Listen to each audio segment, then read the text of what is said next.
Welcome in, everybody, to another episode of 410 Sports Talk. I am James Haskell, along with my co-host Glenn Martin, and we are excited to talk about the Ravens, of course, but we got a ton to talk about in this show. Busy night.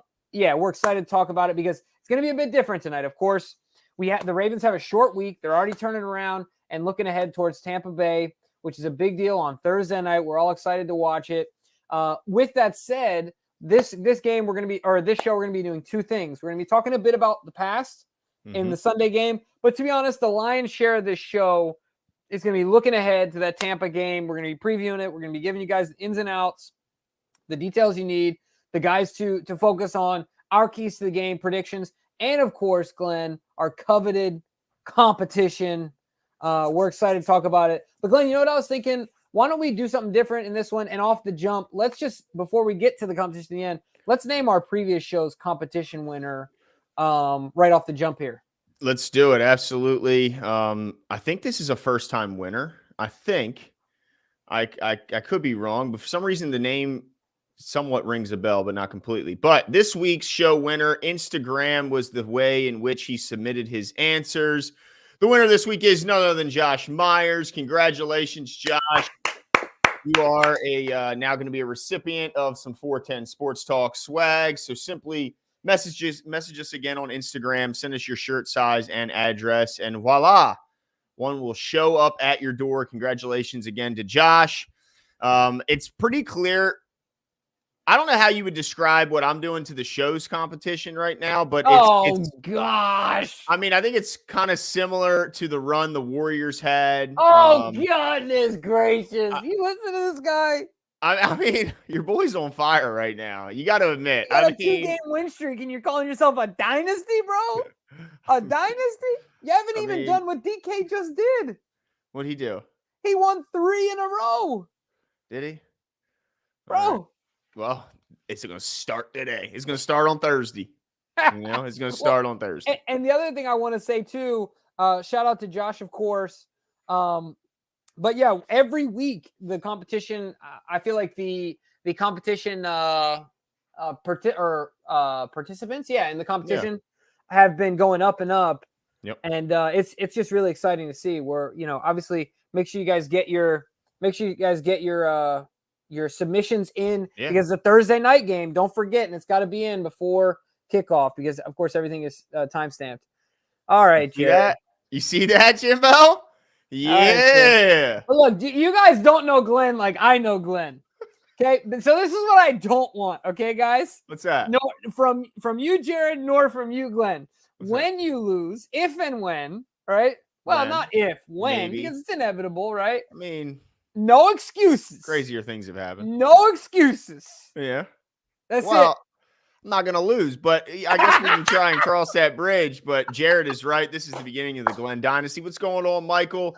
Hey, what's going on, Yolanda, Tanja, Don C, Connor guys? G, Dawson, Adam. What's going on, Charles, Jimmy, Sean Pisker. Hey, guys, what's going on? Appreciate you joining us. Lots and lots to talk about. I know we're going to quickly kind of try and turn the page of last week's game and move on to the Bucs, who, man, do they need a win in a bad way after last week's. Makes me nervous. Yeah, losing 2 in a row, including to the Panthers team that has just nothing going for them. I still don't understand how that happened. But quickly, I want to ask about some of these injuries going into this game, kind of stemming from last week. And then also, I think the Ravens coaching staff have to take into account that they do have a 10-day rest after this game. So it's a bit of a mini bye. And so I'll be interested to see how they kind of work with these guys that are dealing with injuries. Do they decide to rush them back out there and risk further injury? Or do they just say, you know what, we might look at this as an opportunity to get some guys some extended rest with the mini bye coming up after the game? So not practicing today, Jimbo, is Rashad Bateman, who has the foot injury. Mark Andrews, again, not practicing as he is listed with a knee injury. Ronnie Stanley still has the ankle.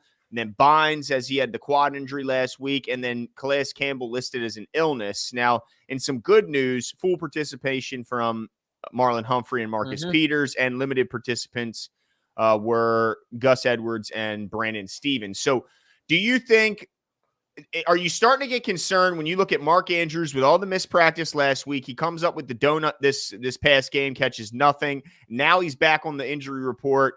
Do you think they might want to maybe rest Mark Andrews, or do you think no, he's going and no concerns? Not a chance. Mark Andrews is a dog on a bone, bro. There's nothing that they could do aside from some sort of torn ligament or broken bone to keep Mark off the field. And I know John talked about protecting your player. I don't think we're there yet. I think Mark Andrews is just your all-pro, and he needs an extra day. Okay. Dude knows how to get the job done. I don't think, he is a you know what? I'm not going to throw shade towards anyone else because I'm bigger than that. Mark Andrews is not other players that have been. You're still going to say what you just did. That have been on the Baltimore Ravens, who shall not be identified, but have been on the team. He is a far cry from any of that. So you can name the multiple people that I'm talking about, but Mark Andrews is going to be there. You better believe it. Look, taxes, Mark Andrews. Okay. All right. And Stanley did say that he should be good to go for Thursday. So although he missed. Can I just say it? Am I about to curse it? Stanley's back, bro. He's looking good, man. He's back. Yeah, this offensive line is looking like by season's end, it could be one of, if not the strongest parts of the team. And that's something that I think last year Ravens fans would only be hoping that they could have accomplished. And it looks like thus far they have. What about Rashad Bateman? Just typical wide receiver diva stuff, right? Like, okay, still expect him to be out there Thursday? Okay. Yeah. Because we definitely could use him. And, it showed when he was out that the passing game has been in a bit of a funk ever since he first went out. All right, so it looks like you're pretty optimistic from an injury standpoint. Yeah, and then on top of that, if based on what I've been seeing on social media, D-Jax is about to be out there on Thursday. Yeah, DeSean is that's the expectation. He will be activated for this game. What type of role are you thinking? Well, let's not forget, this is a former team. DeSean Jackson. Right? Yeah. If I'm not mistaken, he left prior to the Brady year, right? The last year with Jameis was also his last year if I'm not mistaken. Okay. And so certainly I would say that his role is not going to be crazy, but I'm going out early, Glenn. He's getting a long one. It might be his only catch, but I'm calling 40 plus to the house. Okay. Calling it. House call. I hope you're right. He might only have one in him. Hey. And then he's straight to the oxygen. Just straight, hey, whatever it takes. I mean, he's hitting 21 miles an hour in practice, and that's certainly encouraging. But let's see what he can do with defenders in front. What do you think? So theoretically, if you think about a healthy Rashad, if you think about a Bateman Duvernay who's ascending as a playmaker, you think obviously all the attention that Mark Andrews draws. At this point in his career, what does DeSean Jackson, in your opinion? Because I don't want to be overly I don't want to lay too much of the feet of DeSean Jackson. He's 35 years old. Maybe people don't respect him like he used to. Do you see defenses having to account for him still at this point in his career, or does he have to earn that respect back since he's kind of been out of the game for a minute? Yeah, it's a good point. I think initially, he's still DeSean Jackson. So if you see him running, especially if the defensive coaches see him come out there and they see that he's running well, I think they'll account for him. Certainly if you hit and you connect on any type of downfield ball, then that changes the attention level he'll get from the defense. But I'll be interested to see how he's running out there. I think even if the targets aren't there early on, if the speed looks there, if the DC is getting concerned, then I think he'll still command the respect of an over-the-top safety. And maybe that's all the Ravens wanted from him. Maybe they're only looking at him as a guy who can come in and occasionally stretch the defense and maybe open things up for Mark Andrews. Maybe they're tired of seeing him being bracketed on every play, and maybe DeSean can help relieve some of that. I just have my doubts with his age, but man, if he could be even a glimpse for every here and there, a glimpse of what he used to be, that could be exciting. And at the end of the day, age, being one thing, he's never like getting hit. So as long as you just keep him from getting hit, I think he's fine. So for me, one thing we know is that if Lamar Jackson's overthrowing him, remember, I think it was 2 weeks ago, he overthrew Duvernay. Yeah. If he's overthrowing DeSean Jackson, we might have to call Lamar on that one and not the receiver because Yeah, he's still This got dude, catch up speed. I'm yeah, sure. he's got wheels, and so it's Yep. going to be interesting to see what kind of an impact he has on this game, what sort of fingerprint he puts on it. But like you said, even if it's just a decoy, man, it's going to be really interesting. And just really quickly, I know we don't want to belabor this point, but if you think about the emphasis that Greg Roman put on the deep vertical passing game, and dude is the best in the world at that, right? Well, he like, was. yeah, certainly. I mean, Yeah. as far as through the length of someone's career, you know, like I said, somebody could say Randy Moss is better deep threat, but statistically, DeSean Jackson is better. Yeah, Statistically speaking. yeah. I'm No not saying one's he's done better it than more. Randy Moss. But certainly, so that's going to be interesting to see. But excited to have him out there, man. No doubt, no doubt. All right, let's get into some of these these boy. Buccaneers numbers Wait here. a second, really quickly. I think Sean's been on Twitter a little too much. Shawnee. Hey, I think Sean's onto something here. Sean says, have you guys heard any rumor the Ravens possibly trading for Jerry Jeudy? I think we should offer Prochet and Tylan Wallace. LOL. What y'all think? Hope you guys are well. I'm sure that second part was a bit of a joke. Yeah, I mean, I do believe that they could be in sell mode with the injury and really just horrible performance of Russell Wilson, and then the injury to Javonte Williams, the disgruntled Melvin Gordon in the backfield. It does look as though the team isn't going anywhere in a tough division. So if they don't plan to want to trade Jerry Jeudy, I could see why he'd be on the block. Now, I don't think the Ravens want to trade for a wide receiver that then have to pay, or they would have stuck with well, I guess Hollywood wanted out, but I just don't see this happening. But would I be happy? I guess so. I'd be more happy if they added some in some other areas like pass rush to make sure if these guys aren't ready, they're coming back. That Brian Burns would be great. Doesn't sound like they're going to give him up in Carolina. What's your thoughts on Jerry? Yeah, Jeudy? so for me, I agree with you. I don't think it gets done because it's going to be too expensive. But this is the other thing, too. I'm not convinced that the Denver Broncos are selling because at the end of the day, however Russell performed, when he comes back, like, I don't think the dude signed up for a rebuild either. No. You know what I mean? And so what year is Jeudy in? That's a good question. Let me figure that out. I guess it would have to be the perfect scenario, but I'd be surprised. Yeah, so at the end of the day, I just don't think that they're even honestly ready to sell yet. Because I don't think that's, I don't know if that's something that you do if you have your franchise quarterback, right? Yeah. So I don't know. It's going to be interesting. Hope you're well as well, Sean. Appreciate the support as always, man. Absolutely. No doubt. True Ravens Chick says, if Jackson can light it up like he used to, give Bateman some wisdom, I'd say well spent. Hold on. I must have read that. Yeah, I see what he's saying. Like, if Jackson light up what he used to and give Bateman some wisdom, so if he can bring the young boy along, then it's I'd say money well spent. Okay. Yeah. No doubt. The question is, do they look at Bateman as a long-term guy? I guess maybe it's too early to say now, but that'll be interesting because he's missed an awful lot of time already in his young career. Turner W says, hear me out. Greg Roman for Roquan Smith, straight up, LOL. Well, I don't know if the Bears are willing to give up on their OC after the beatdown they just put on the Patriots. My goodness. But, man, you talk about a trade target. Yeah, Roquan Smith would be a guy that I would certainly like to see the Ravens bring in. And then you can pay him. Right. And I hate to say it, but in a scenario such as that, more than happy to add PQ in that trade package as a part of it. Well, I think you might want to do it just to keep PQ from being just miserable when he sees the trade. But I would love to see Roquan. He just had a pick in that and Judy's on this is his third year.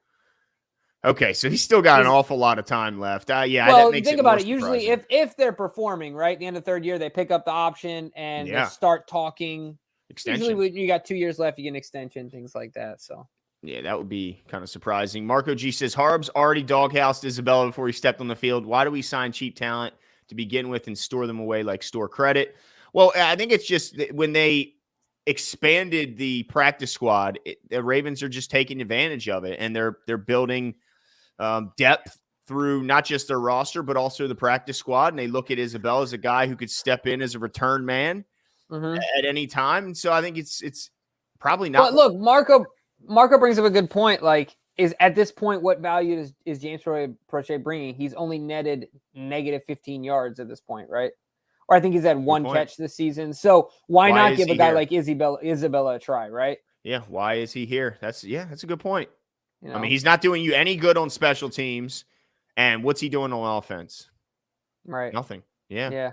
So it's going to be interesting to see. But I know we got a lot to get through. So keep bringing in the super chats. Even if they veer us off course, we'll come back. So appreciate that, Marco. And it's a good point. But let's get to, like you said, Glenn, some of these numbers, because the Ravens I just want to say this from the jump, Glenn. Something that's important about this game, if you guys don't know, you mentioned it. I don't know how many times in his career Tom Brady's lost 2, much less 3 games in a row. Well, I can tell you this is the first time through 7 games that he has a losing record in his career. Right. So, I mean, look, guys, at the end of the day, that's something to keep your eye on, because Tom and that whole team is playing with a lot of desperation, a lot of vets in that They can't lose this. Right. A lot of guys that have gotten it done. And so we are up against a team that has terrible losses behind them, but we know these guys got talent. Certainly names. Well, they just won the Super Bowl 2 years ago. Right. They have the greatest quarterback of all time leading them. And I did just say that they can't afford to lose this game. And while most years this might be a must win, don't want to fall to 3-5. Their division is such hot garbage. Yeah. The Carolina Panthers are a game out of first place. And if they win against the Falcons and we beat the Bucs, they'll be in first place next week. Oh my gosh. That's just a sad state of affairs for the NFC South. But let's get into some of these numbers here and what the Ravens are up against when facing the Tampa Bay Bucs. So offensively, it's an interesting team. This is a team that has scored the exact amount of points that they've given up on the season. Is that not crazy? That is crazy. Jimbo, they average 17.7 per game on offense, and they give up 17.7 on defense. But we're talking offense first and foremost. So the way they get those 17 points is the yards per game. They're 22nd. They average 341 yards per game. That's crazy. Tom Brady, they have 22nd ranked offense according to yards. Points, they are 6th in points. Passing yards. I'm sorry, not points. Passing yards. They are 6th, averaging 266 passing yards per game. Rushing yards, Jimbo, with Leonard Fournette. They want to run the ball. They run it a lot. They're averaging 64.4 per game. That's dead last in the league. Do you have a yardage per carry too? Like I do. For efficiency and volume's sake? Leonard Fournette's averaging 3.5 yards per carry, and his backup, White, is averaging 2.7. Rashad White is averaging 2.7 yards per carry. So absolutely abysmal. They've been beat up by injuries on the offensive line. The Jensen was a first domino to fall, and then and then they've just been beat up, and their offensive line is just not getting the job done from a run blocking or pass blocking standpoint. Their third down efficiency, they are 26th, 35% on offense, and they're 4th in turnovers, only 6 turnovers in the year. That shouldn't shock many people. Tom Brady can still protect the ball, has 8 touchdowns to just 1 pick on the year. But man, I mean, this offense playing this poorly, I think, shocks everyone. Averaging just 17 points per game, Jimbo, with Brady, with Fournette, with Godwin, Evans, Gage. I mean, so is there any way that maybe is there any way maybe Bill Belichick had something to do with that dynasty? Or is it just that Brady's old? I mean, he's got plenty of weapons. He's got more weapons now than he did in New England. Just curious. Well, he is. He's almost 50. Let's he's almost 50. Let's make that known. He is an Can old. You tell by the Botox or what? How'd you get that? No, actually, I can't tell because of the Botox. But no, I think what's hurting them is, I mean, they have 0 run game and they can't pass protect. Brady's just kicking people, just mule kicking people at this point. He's got to be furious. I mean, he is furious. You saw him screaming at his offensive lineman a couple games ago where he just lost it. And it's making you wonder, does he regret his decision coming back? Yeah. But as far as this game, this is a big game. They look at this division as, even as bad as we've played, this division is ours for the taking. I would look over and say Carolina, they're sticking around, but let's be honest, they're a joke. The Falcons have thrown the ball the equivalency of a team from the 1946 time period, I believe. They averaged 20 passes per game. So not really thinking they're much of a threat, and it's not like they run with the efficiency the Ravens shown in the past. So really, it's just them in New Orleans, and who's at quarterback day to day there. You don't know in New Orleans if it's Andy Dalton, if it's Taysom Hill, is it Jameis Winston. So this is a big game for a team that, even though they're struggling, I think looks at it as their division to lose. 100%. I mean, at the end of the day, they're going to come into this game with a ton of desperation, with a ton of focus coming into this week. Brady in his post-game presser last week talked about accountability and looking each other in the eye and being able to know, coach actually talked about as well, Todd Bowles, when the chips are down, who's going to show up and who's going to run, right? So going to be really interesting to see this one because they're the most dangerous teams are the desperate teams. Let's be honest, right? Like they're just the most desperate teams. So it's going to be really, really interesting to see how this one shakes out. But on paper, the offense is not the scariest ever. Certainly very respectable, moving forward. But what about our defense? How we looking these days from a trending perspective? Glenn, I want to know where that passing defense is ranked these days.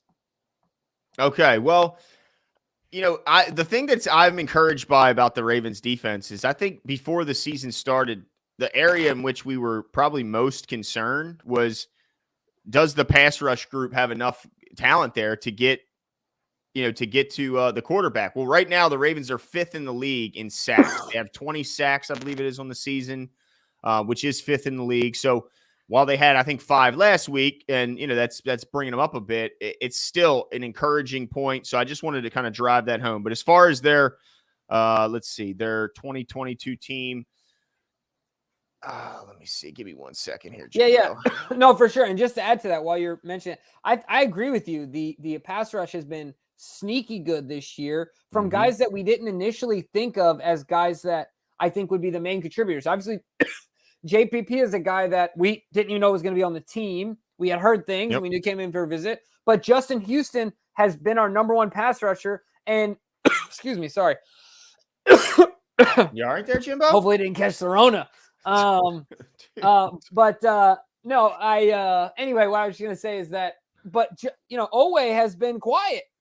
Yeah, he has been quiet, but apparently he graded out. I don't understand these damn grades. He was the 2nd highest graded pass rusher in the league last week. So I don't know, but I have those numbers because he's now. So good at pressures. It's like, hey, I'm good at eating cheeseburgers.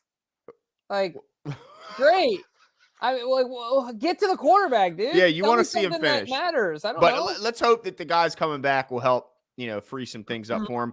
Let's see. The Ravens give up 23 points per game, which is 21st in the league.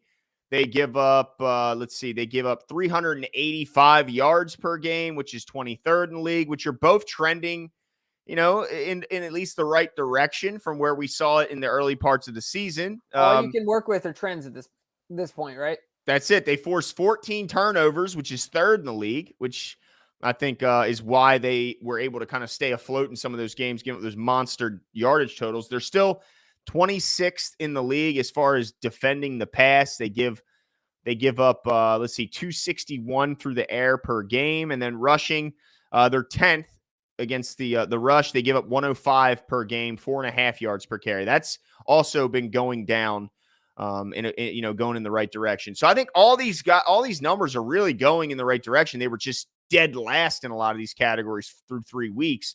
But yeah, again, 20 sacks. You have 14 forced turnovers, I believe it is, if that's what I said. 14. So you're getting to the quarterback, you're turning the other team over. And I think the other things will kind of start to fall into place. We're not seeing the big coverage busts and guys running butt naked down the sideline like we saw earlier in the season. And so I think these guys will continue to improve, get better, as long as injuries don't become a huge issue. I look at this defense as an ascending group, and so I'm excited. Well, because the unit is still getting healthier. They're integrating free agent acquisitions along with young guys that are been asked to be relied upon, that every game they will get better and better. So, that's really exciting to see, and I'm looking forward to it. So trends are all that matter right now, right? We want to be trending in the right direction by the time cold weather football comes around, and I got the hiccups. Gosh, cold weather football comes around. We want to be where we need to be. Oh gosh, dang it, where we need to be. So sorry guys for the ridiculous hiccups. I've asked my wife to bring me in a bottle of water, or some water. We'll see if that happens. But hiccups. Your hiccups are adorable, Jimbo. You sound like a child. I'll take it. Whatever works. Oh, geez. Every once in a while, I hiccup and burp at the same time. It's really buddy. weird. Hold on. So what would you say is because we talked about offense. I mean, obviously you gotta look out for Godwin. Mike Evans is, probably a future Hall of Famer. Leonard Fournette, who's really they're all everything back. They're 3 down back, I should say, but struggling this year. What's their keys to the game, and who's your defensive breakout player of the game? If you can do so without hiccuping. Yeah. I'm really actually excited about this one. I think our key to the game is pressure up the middle against Tom Brady. It always has been for Brady since year 1, and year 20, it's still the same thing, right? Yeah. And so I think at the end of the day, my breakout player of the game is connected to this, and that's Travis Jones. We're coming off a short week, and with that in mind, he's got young legs, and I think he can get the job done. I think that this doesn't impact him as much as it would a vet who's coming off a short week. Give me a second. Okay. Yeah, I got you. All right. I agree. I think interior pressure is going to be key. They are, like I mentioned, they're beat up on the offensive line, but they're certainly most vulnerable in the interior of that offensive line. I expect interior pressure to be a big factor in this game. We talked about Tom Brady doesn't turn the ball over, and he certainly tries to get the ball out quicker, but we're seeing him take more hits this year than I can remember in years past. So I think interior pressure is a big part. For me, what I think they have to do is contain the outside weapons. I mentioned them. Mike Evans is going to be a Hall of Famer. Chris Godwin just got a monster contract. I don't know what's the health status of Russell Gage at this point, if he's going to be able to make it. But they got Cade Otton, who I liked coming out as a tight end, a young tight end. They got guys on the outside that can just be game wreckers. They can beat you with the deep ball, which is crazy because Mike Evans isn't known for his speed, but yet he somehow just continues to find his way to get behind people. We saw him at the Panthers drop a wide open touchdown pass, would have been a 60, 70-yard pass. He drops it, something we won't see probably again this season. So watch out for those guys. That's my key. Contain the outside weapons. I'm not worried about this run game. I mean, obviously they need to contain it, but I don't see any signs of this run game kind of igniting. So I think it's basically you stop the outside weapons and you win the ball game. So look out for Mike Evans and Chris Godwin. And then my breakout player of the week is going to be Pat Queen. I think Pat Queen continues his impressive play. I think they continue to use him in a fashion in which he can succeed, which is turn him loose, blitz him. He's a fantastic blitzer. I just talked about the middle pressure. I just talked about the interior pressure. I want to see Pat Queen coming up in the A and B gaps. I want to see him blitzing. Tom Brady. Absolutely. I want to see him blitzing up the middle. That's like the best thing he does. Let's call it what it is. Pat Queen is a heck of a blitzer. I want to see him run blitzing, pass blitzing. I want to see him do it all. He's absolutely. He's a fast, strong safety. Yeah, exactly. Side to side, I don't have too much faith, but north to south, gets the job done. Just take the thinking away and let's let him go be an athlete. And that's my keys. Really quickly, just want to give a game break shout out. My little brother and his wife literally just had their baby, Jack Brian Haskell. Shout out to Nathan. And the Haskell clan continues to grow. He's a cute little fella, and we're happy he's part of the family. Glad everything worked out with mom and everyone else. So excited for them. No doubt. That's awesome. You're an uncle again. Yeah, dude. This is only my 10th time. Yeah, lots of uncles. Lots of nieces and nephews around. So, and I guess I have. Yeah, this is 14 now in total. Damn. Yeah. So we're still growing, but congratulations. Anyway, so I felt that was appropriate. Yeah. Well, how about your parents? This is their youngest. Yeah. Adding a grandchild. They had 3 grandchildren this year. Just this year, not including Henry. That's a good year for grandparents. I know. Isn't that crazy to think that Henry's barely 1 and there's already 3 kids younger than him? It's crazy. You guys putting out dude. They stole your thunder, is what it is, Jimmy. Look, that's okay with me. But you know what? Henry's the only one in Maryland. There you go. That's right. He gets all the love. That's right. Absolutely. Yeah, man. So all anyway, let's get into the defense. the defense of the Bucs and talk about them against the Ravens offense. So, like I mentioned before, defensively for the Bucs, they give up the same amount of points as they score. They've given up the same amount. They give up 17.7, which is 5th in the league. So, while not so good to score only 17 a game, it is good to give up just 17. So, that's impressive. Yards per game, they're 7th, giving up 329 per game. They give up 190 passing yards per game, which is 6th. So not a slouch of a defense. Rushing yards, they're 16th. They give up 118.6 per game. Efficiency wise, they're 23rd and third down efficiency. They give up 41% of their third down attempts.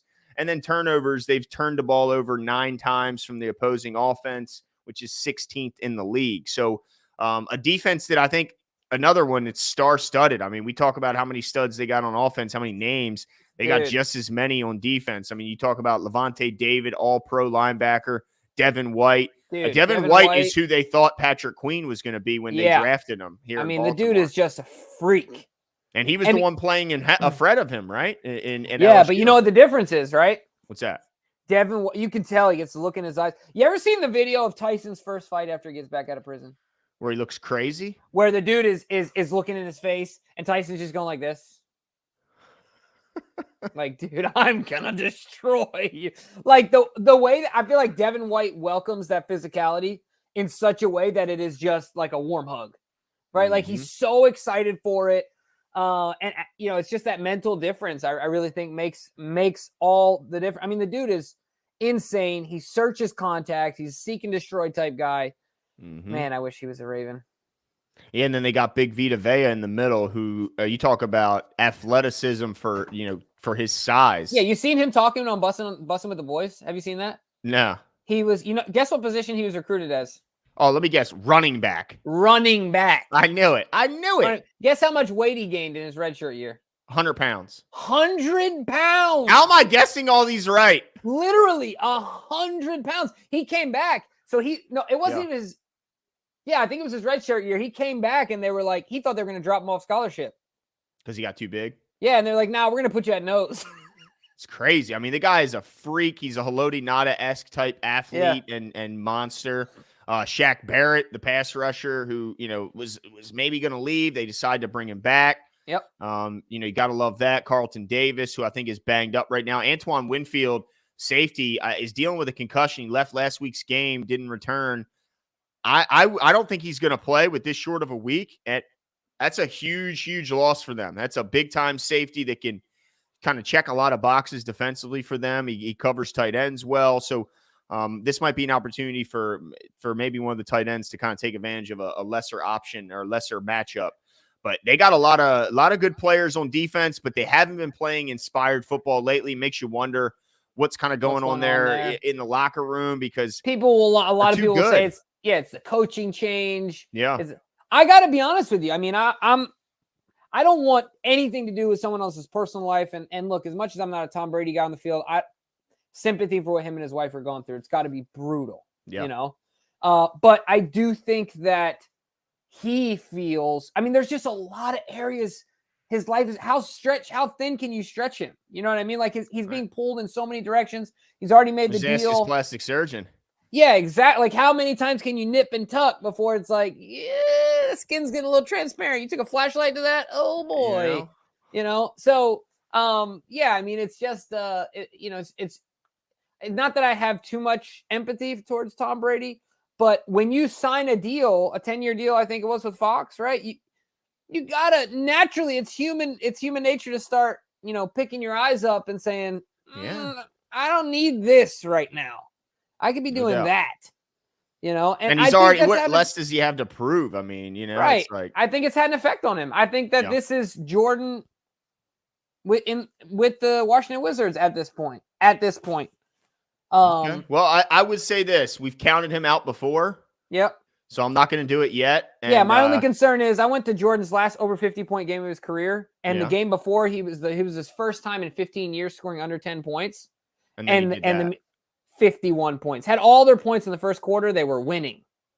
Yeah, that's just So that's my concern. Like, oh, it's valid. I mean, I think they look at this. Tom Brady certainly looks at this as a game they must win. If you look at the history of home teams on Thursday night, doesn't look good for the Ravens. If you look at the Ravens' history on Thursday night games, they're undefeated at home. They might have maybe have one win, or they might be they might have completely 0 for 5. I think it was on the road. So this is a game that's really lined up for the Tampa Bay Bucks to win. And so if the Ravens can come out of this game with the mini bye on the back end with a win, that's a huge advantage going forward in a schedule that kind of starts to set itself up in a favorable way for the Ravens. They have 4 very winnable games after this game that I think they're going to be favored in every single one of them. Man, this is a big win. I just wonder how many of those guys that are either injured or nursing something, little nick or bump, like what they look at this game as. Like, do they say, man, it's too much of a short turnaround, or do we say, man, we got to get all hands on deck, try and steal one on a short turnaround? Yeah, that's a really interesting point. I think what ends up happening though, Glenn, is that as a coach and as a player, I don't know how far ahead you can look, right? Because we've talked about this before. This game is just as important as week 17. You know what I mean? And so it's just so tricky because if you look ahead and you take your eye off the target, then you get blown out. That's how close teams are in talent in the NFL, right? So but that could be the case for the players, but don't you think the coaches have to do that a bit? I don't think you can allow yourself to. I don't think you can, or else you lose an edge. As difficult as that sounds, I don't think you can strategize once you're in season. It has to be, your end goal is next Sunday and next Sunday and next, and that's it. You know what I mean? And that's what it's got to be. So with Ronnie, like a guy like Ronnie, do you think that they'll go back to the split with McCary because of the short turnaround and they don't want to risk, fatigued leg? So I think will fall on the trainers. Okay. You know what I mean? I think that'll fall on the trainers and Ronnie, but I think if you're asking John, I'm getting Ronnie Stanley in there every game, every play, unless the trainers say I can't. Yeah. You know what I mean?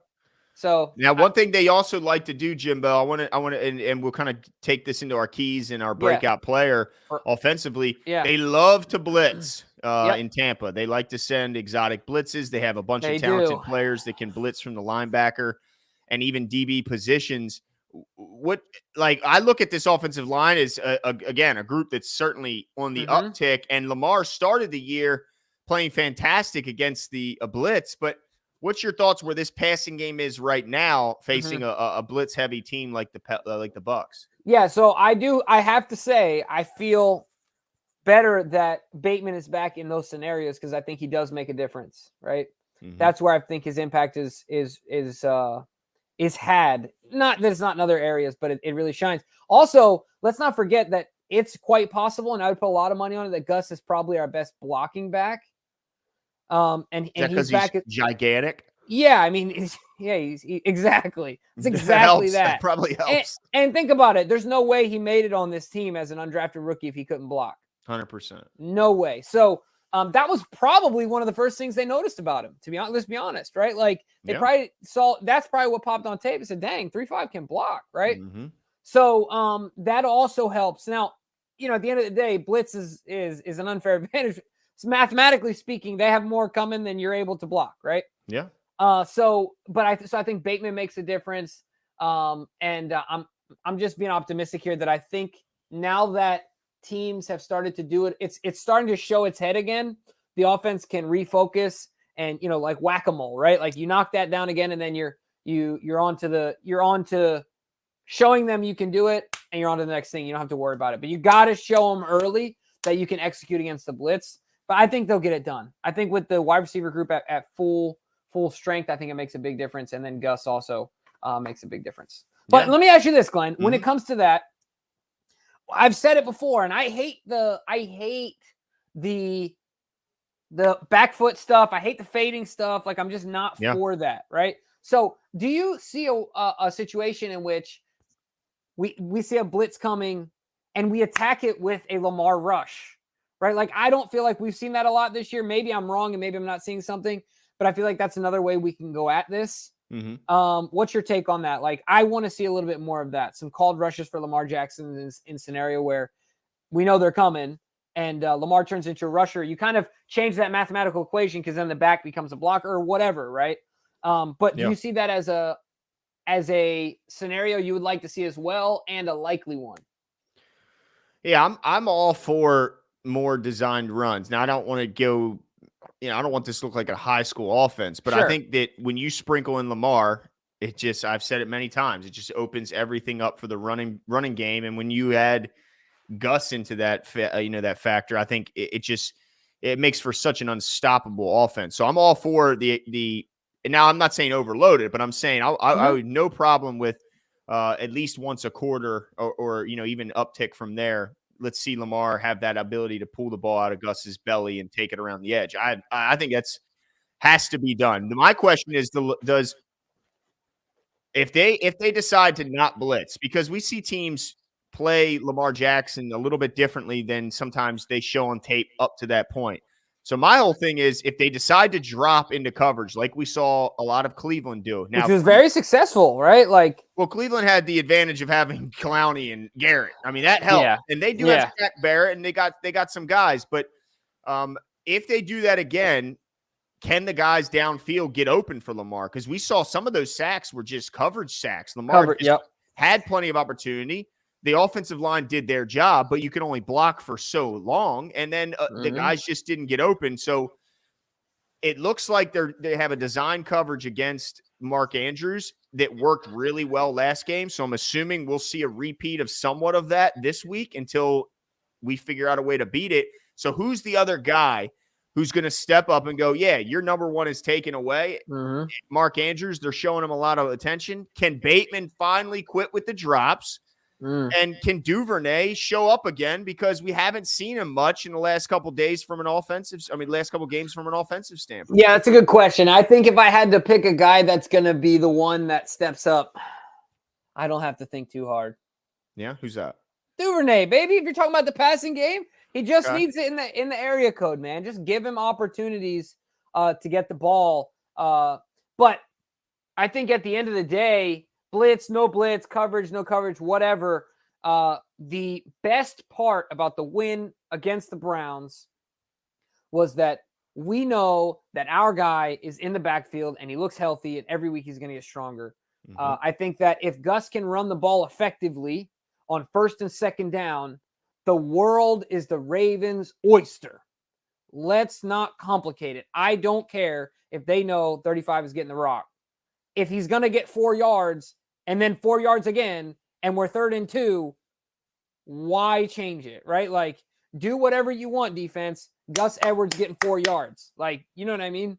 So I think at the end of the day, all of this is important, but I believe wholeheartedly that it is secondary to their ability to establish the run game, certainly early on, which Gus seems really successful at in those scenarios where the defense knows and he's still able to get the yardage that they need, right? Is that why you made that your key to the game there, Jimbo? It might be. It might just be my key to the game. And to add to that, or it might be that reason why it's came, of course. But to add to that, Glenn, I mentioned this off air, like, I think the Ravens would have run away with the Browns game. I think what kept the Browns in the game, I know they lost, but the Browns kept to the ground game, right? Like they kept at it.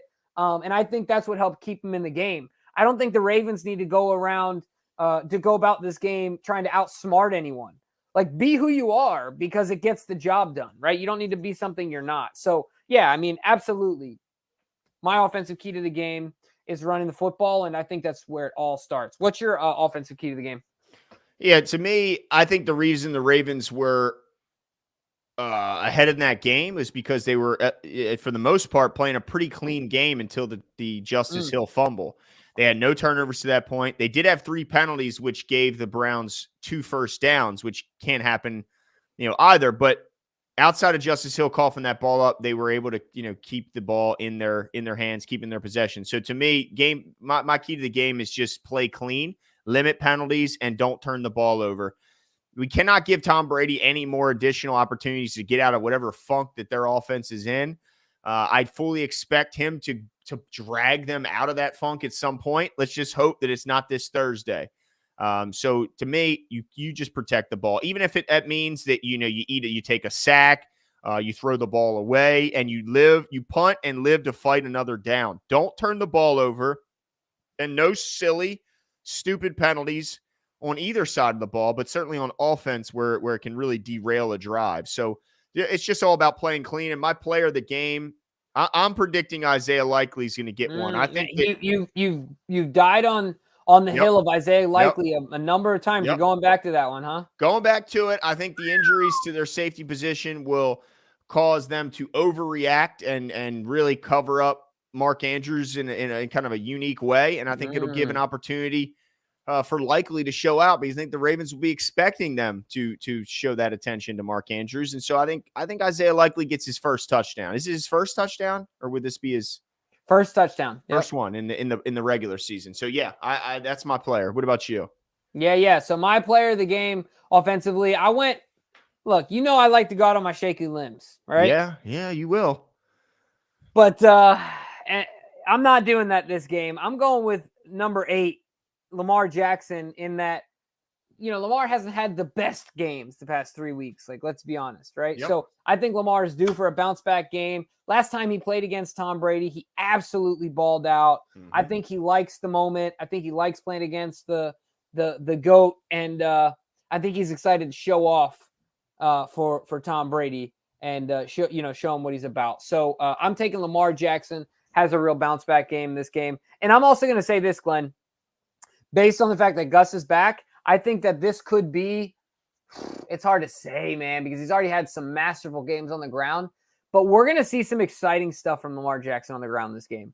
I don't want to put any stats behind it yet. I'm not feeling like saying anything too outlandish, but the combination of those two, I think will encourage.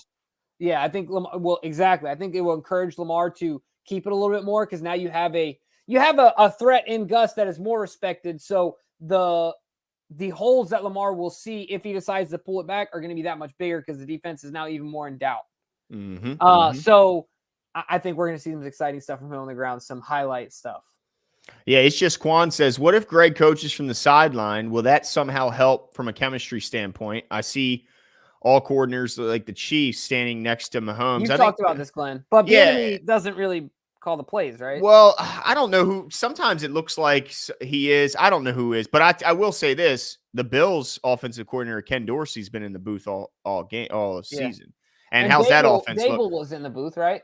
He well, I know now he's not. He's certainly right. But I mean, when he was there, he might have.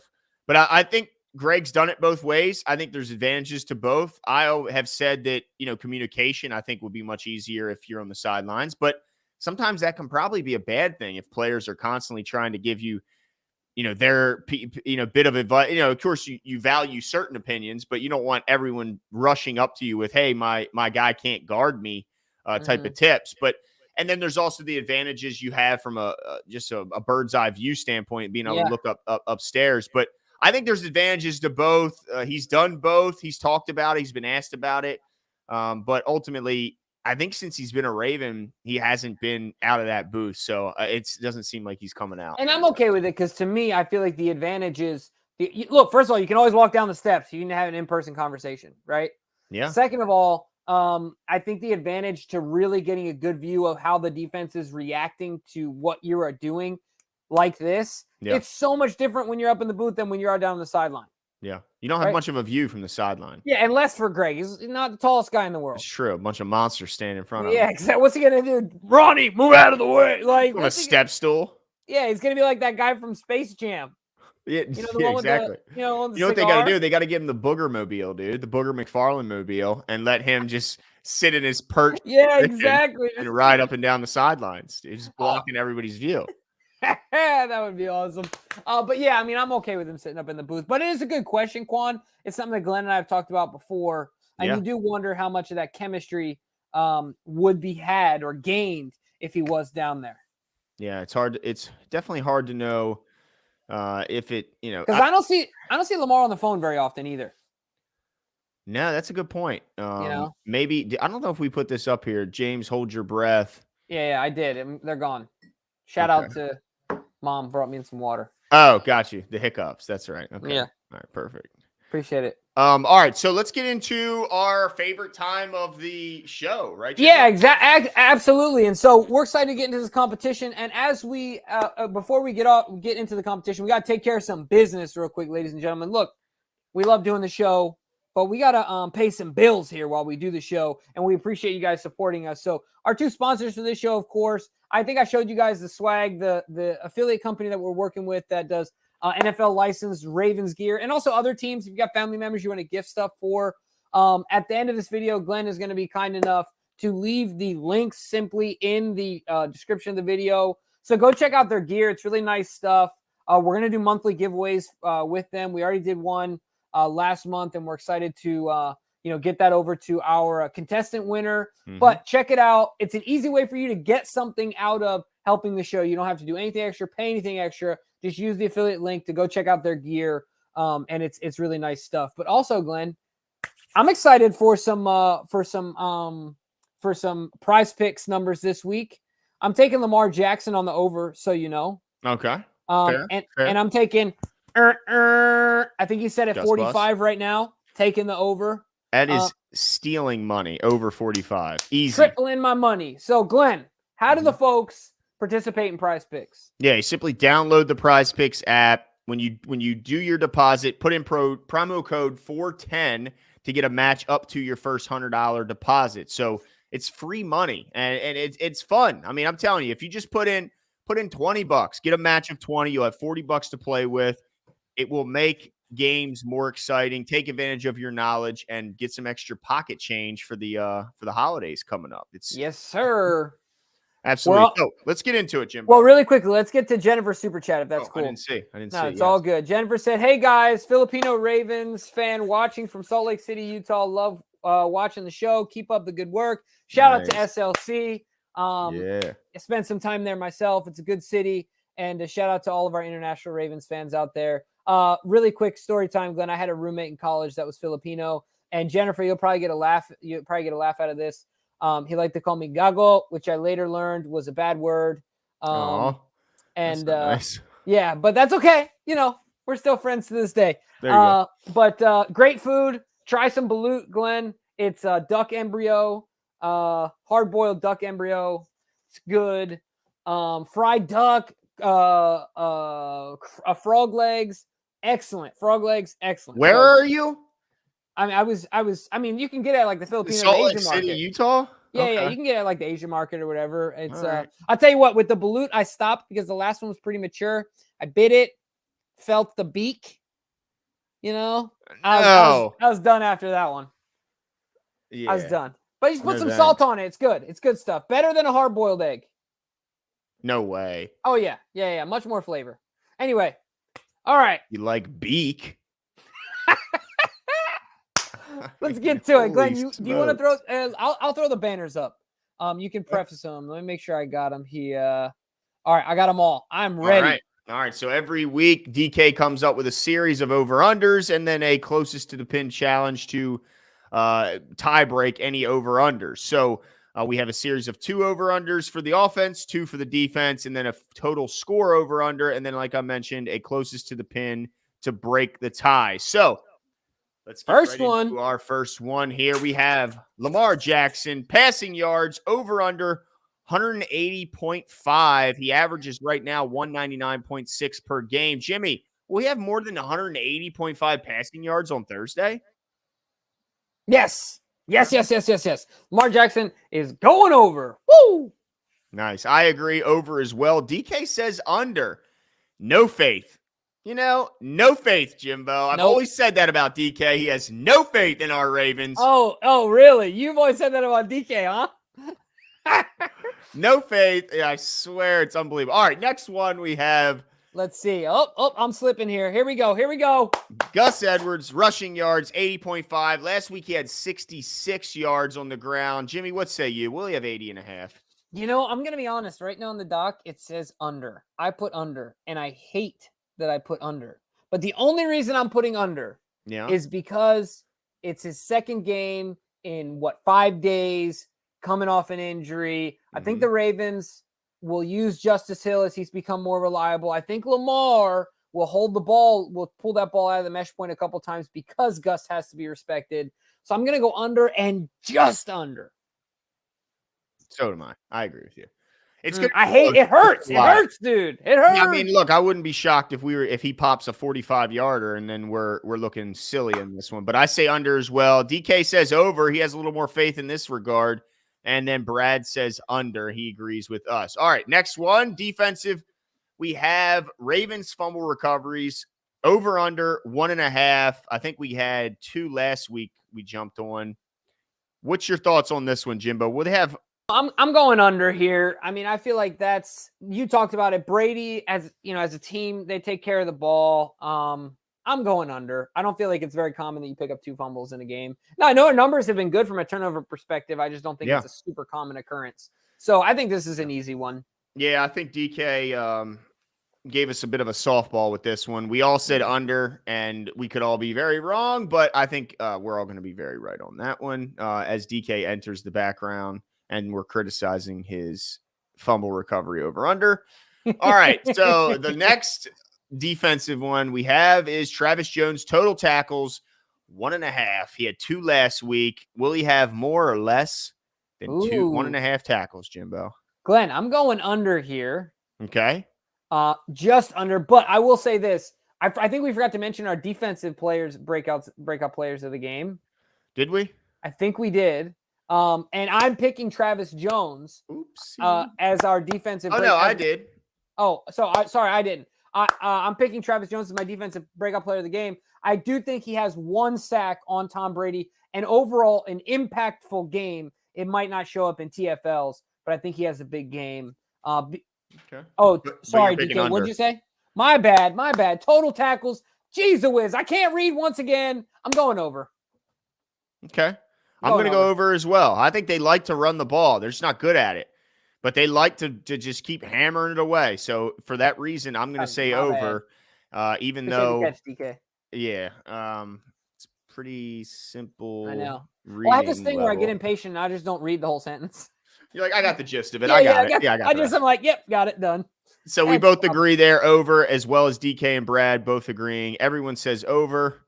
All right, so let's move to our first tiebreaker, our final over-under. Total score for the game, over-under 45. You, let's see. I'm going to say under. 24-20 is my final score. The Ravens win, so a total of 44 points, so barely coming up under the 45 total. What about you, Jimbo? Yeah, so I'm going over here, and this is where I've been wrong in the past, but I am going over at 27-24. Ravens win by 3, and that math puts me at 51, unless my math is also bad.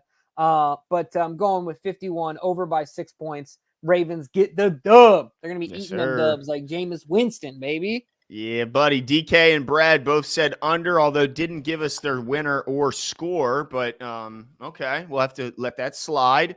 Now, the tiebreaker, total yards for the Ravens, closest to the pin. I got the Ravens getting 380 yards. I think this is going to be a relatively successful game for the Ravens offensively. I think they get back to that efficiency over quantity. So I think they're going to have a ton of drives, but I think every drive they'll take advantage of. And so I think they get 380. How about you, Jimbo? Yeah, so I went purely strategic on this one, and based on the fact that I went way over last week. So I kind of split between Brad at 315, Glenn at 380. I said 355 because I'm in it to win it, ladies and gentlemen. He's tired of seeing me on the top of that board. I see it. It's a bit exhausting, I'm going to be honest. Not for me. Feels right. Things just feel right in the world when I'm at the top of the leaderboard. You know what I mean? I don't know. How could something wrong feel so right, Sometimes they do. I don't think so. I think it's sometimes they do. I think it's just wrong, my man. Just wrong. But guys, again, like we mentioned, the way you can participate, send us a private message on any of the social medias you see above my head. Yep. And give us your predictions on the over-unders as well as the closest to the pin yardage total. And that's as easy as it is. We'll announce the winner in our post-game show. And hopefully you'll be the next next winner of some 410 swag. But speaking of swag, you know what we're gonna do? First of all, pop trivia quiz, Glenn. What does Michael Scott say swag is? What does it stand for? It's an acronym for what? No idea. Oh, stuff we all get. Oh, nice.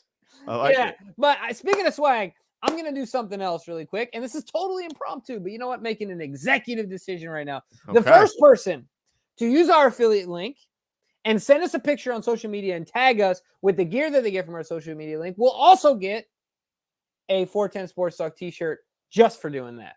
First person to do it. Get it done, baby. I think it's really nice stuff. I'm going to be honest with you. High quality stuff. So. You see this, Jimbo? Except Jared, if he sends a picture in. My man, Jared. No t-shirt for Jared. No, look at that. I'm totally kidding. What is it?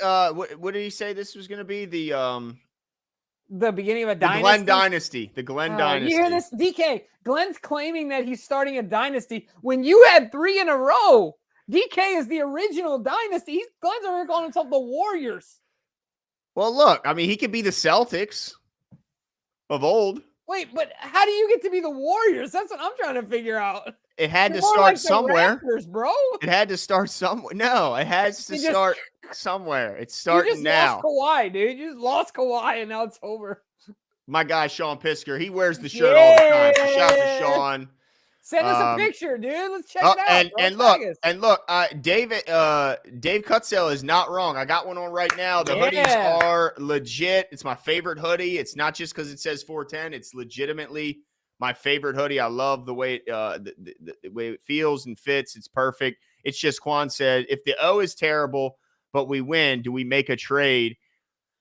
It just depends on what you're I mean, are you saying you want a weapon on the outside? I'm assuming that's what you would be wanting if you're I don't have a problem with them going after some weapons on the outside. I just don't want them to make the same mistake that I think that San Francisco may have just made. They gave up a 2nd, 3rd, and 4th in this year's draft, and then a 4th in next year's as well.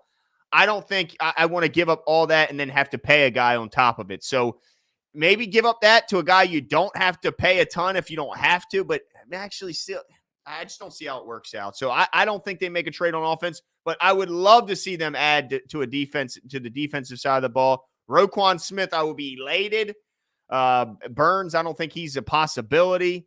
But yeah, defensive trade, yes. Offensively, unless one makes crazy sense, I just don't see it.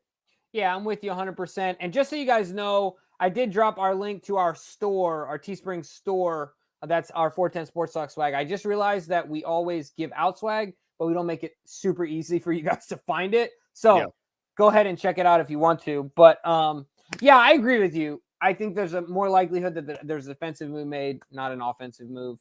So that'll be interesting as well. We did the second tiebreaker right. We're good to go. Yes, sir. Make sure to check out the affiliate links that after this video is done, Glenn's going to, I'm speaking for Glenn here. I hope he doesn't mind. Just put in the description. We'll have the affiliate links and you guys can check that out. But hey, that was a fun show tonight. It was a blast. Let's go Ravens. That's right. Turn around. This is a game. If they steal this game, I put it down as a loss, admittedly. I hope I was wrong. Yeah, who put it down as a win? You probably put them all down as a win, Who Jimbo. put it down as a win, though? You did, Jimbo. Yes, I did. Okay. All right. Well, that's it for us tonight. Quick shout-outs. Tanja Bowman, appreciate you coming out. Dave Cutzell says F Tom Brady, and I'm sure Jimmy won't argue that. Yes, sir. JL, appreciate you coming out. Let's see, Mon Thomas, Lisa Ann. Let's see, J Dub, appreciate you. Jimmy Caldwell or Kidwell, give him the wrong name. J Dub 45, Asmodeus Thanatos, thanks for coming out. Flows Knows, everybody I missed, appreciate you. Why did I waste my time? Thank you for coming out and wasting some with us. That's it for us tonight. Have a good evening.